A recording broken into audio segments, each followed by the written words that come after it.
नमस्कार दोस्तों, मैं Rakesh Sharma your mind opener news से आज फिर आपके सामने एक मुद्दा जो आज दिल्ली वासियों के लिए, दिल्ली के आसपास के क्षेत्रों के लिए एक गंभीर समस्या का रूप लेता जा रहा है और वह है किसानों का आंदोलन।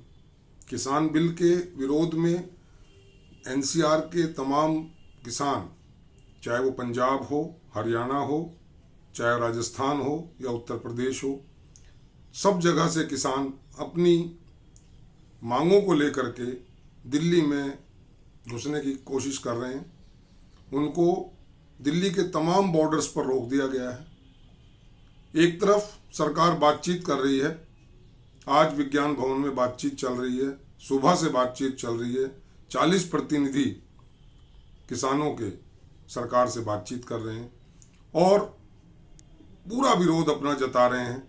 यहाँ तक कि अभी खबर आई है कि जो लंच ब्रेक में जो चाय सरकार की तरफ से ऑफर की गई, किसान नेताओं ने उसको ठुकरा दिया। उन्होंने कहा हम लंच तभी करेंगे जब हमारी आप बात मान लेंगे, हम आपका लंच नहीं करेंगे। और उन्होंने बाहर से अपना लिए लंच मंगवा कर लंच किया। ये एक विरोध जताने का एक बहुत ही अहम तरीका उन्होंने अपनाया। धन्यवाद है उन किसानों को।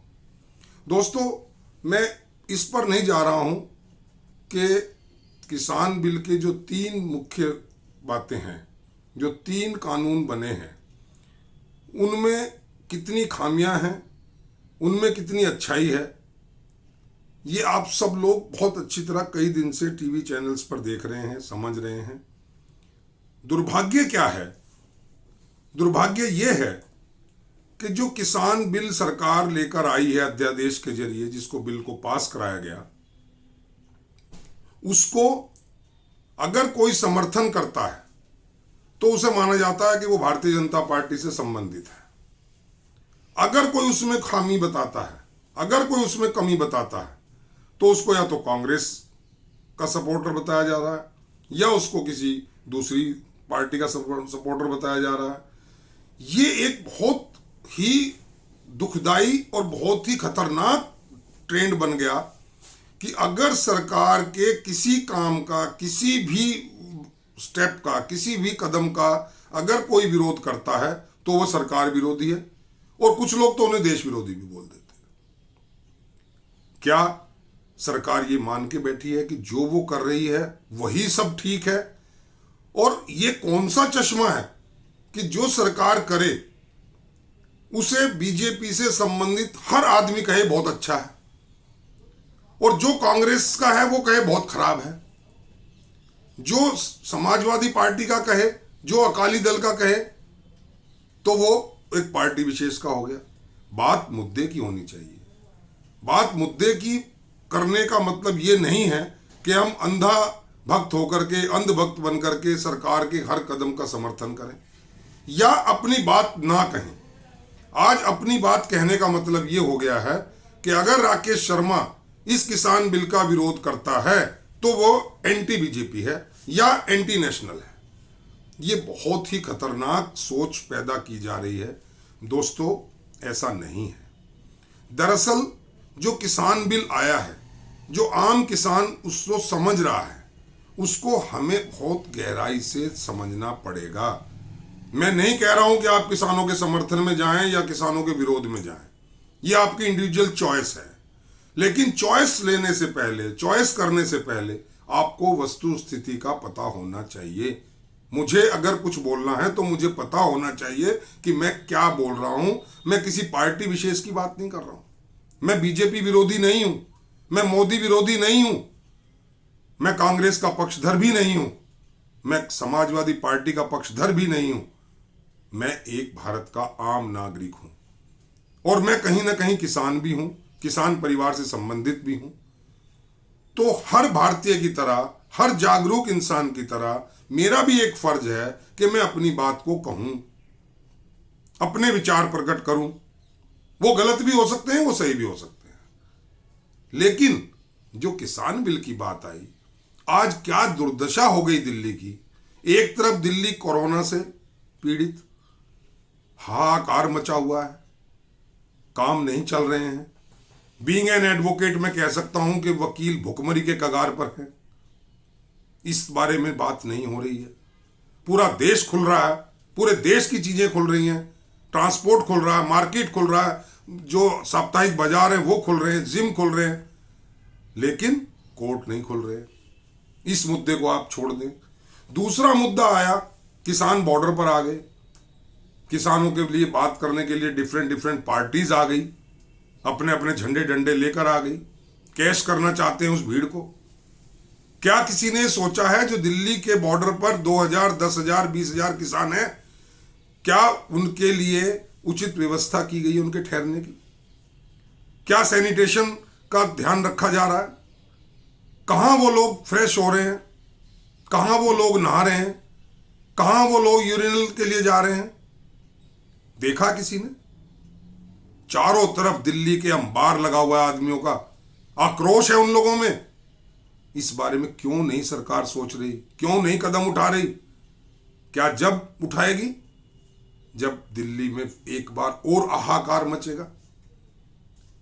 किसानों की मानता है, उन्होंने अपनी सप्लाई नहीं रोकी, उन्होंने अपनी सब्जियों की आमद नहीं रोकी दिल्ली में, उन्होंने दूध बंद नहीं किया, उन्होंने वहां से आने वाले पानी को बंद नहीं किया। वो विरोध में अपना एक सड़क जाम करना चाहते हैं ताकि ये अंधी बहरी सरकार उनकी सुने। जो वो कह रहे हैं अंधी बहरी सरकार, तो सुनना चाहिए दोस्तों। किसान बिल में 3 मुख्य बातें हैं, मैं बार बार शॉर्ट में बता दूं। एक, कॉन्ट्रैक्ट फार्मिंग। जो किसान अन्नदाता हमारा है वो स्वाभिमान के साथ जीता आया है। अपनी खेती चाहे वो उसकी 1 एकड़ में है या 2 एकड़ में या 10 एकड़ में है, वो अपने खेत का राजा है, वो बादशाह है अपनी बादशाहत का। उसको क्या किया जा रहा है इस बिल से? कॉन्ट्रैक्ट फार्मिंग, यानी जो वो फसल बोएगा उसको बोने के बाद एकदम एक कॉन्ट्रैक्ट कर सकता है वो, या किया जाएगा सरमाएदारों के साथ कि आपकी फसल को हम इस दाम पर खरीदेंगे, आप बीइंग ए मजदूर, एज ए लेबरर काम कीजिए आप हमारे यहाँ। ये कौन सा षड्यंत्र है? नंबर 2, जिस भंडारण को लेकर के कांग्रेस गवर्नमेंट में इमरजेंसी के बाद, अगर आप लोगों को याद हो, किस तरीके से उस भंडारण की लिमिट को खत्म किया गया था, स्टोरेज को खत्म किया गया था। बड़े बड़े सरमाएदार अपने स्टोरेज में, अपने कोल्ड स्टोरेज में, अपने और गोदामों में माल को भर लेते थे और फिर उसको औने पौने दामों की बजाय महंगे दामों पर हम लोगों को बेचते थे। आज सरकार ने इस बिल के जरिए उससे लिमिट हटा दी कि आप 1 किलो से लेकर के इनफिनिट कितना भी आप हजारों लाखों टन आप जमा कर सकते हैं और जितना देर तक चाहे आप जमा रख सकते हैं। ये क्या है? जब किसान अपनी फसल बेचने जाएगा सीजन के हिसाब से, मार्च अप्रैल के बाद गेहूं कटेगा, गेहूं की फसल बाजार में किसान लेकर जाएगा और उसी वक्त वो सरमाएदार अपने गोदामों से गेहूं बाहर निकालेगा और मार्केट में इतना गेहूं ला देगा कि उसकी जो रेट है, जो उसका जो कीमत है, वो औंधे मुंह नीचे गिर जाएगी। मजबूरन किसान को वो अपना जो फसल है वो औने पौने दामों में बेचनी पड़ेगी। उसकी औकात हर एक किसान की नहीं है कि वो उसको स्टोरेज करके रखे साल भर या 6 महीने। वो इंतजार करते हैं, वो उसके बच्चे इंतजार करते हैं कब हमारे जो है फसल को बेचने जाएंगे और उससे फिर हमारे लिए कपड़े और हमारे लिए जरूरत का सामान आएगा। तो ये उसके साथ एक षड्यंत्र हो रहा है। इसको बहुत अच्छी तरह से आप लोगों को, मुझे, आपको समझना होगा। और ये अगर हम नहीं समझे तो किसान के साथ अन्याय करेंगे, अपने अन्नदाता के साथ अन्याय करेंगे। और जो आदमी अपने अन्नदाता के साथ विश्वासघात करता है, जो अपने सरमाएदार के साथ, जो अपने रहनुमा के साथ गद्दारी करता है, विश्वासघात करता है, उसका हश्र बहुत बुरा होता है, उसको नरक भी नसीब नहीं होता। ये मैं बता दूं। तीसरा जो इसमें मेन चीज है, एमएसपी, वो एमएसपी का एक मजाक बना दिया है।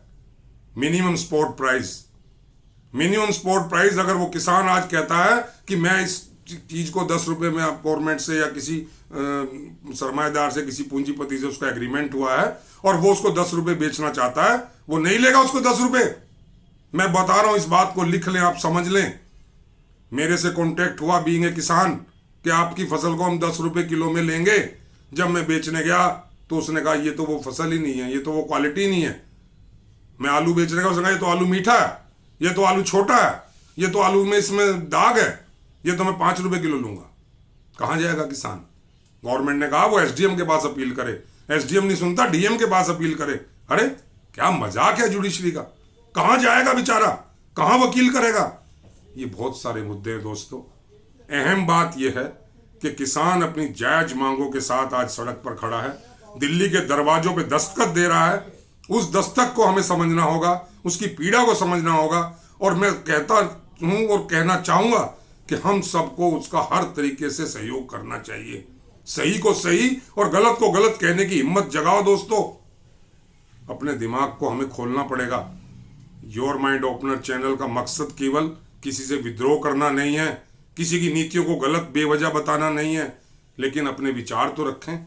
और यही विचार आज विज्ञान भवन में किसान रख रहे हैं। देखते हैं कल क्या होता है रात तक। तब तक के लिए धन्यवाद। जय हिंद, जय भारत।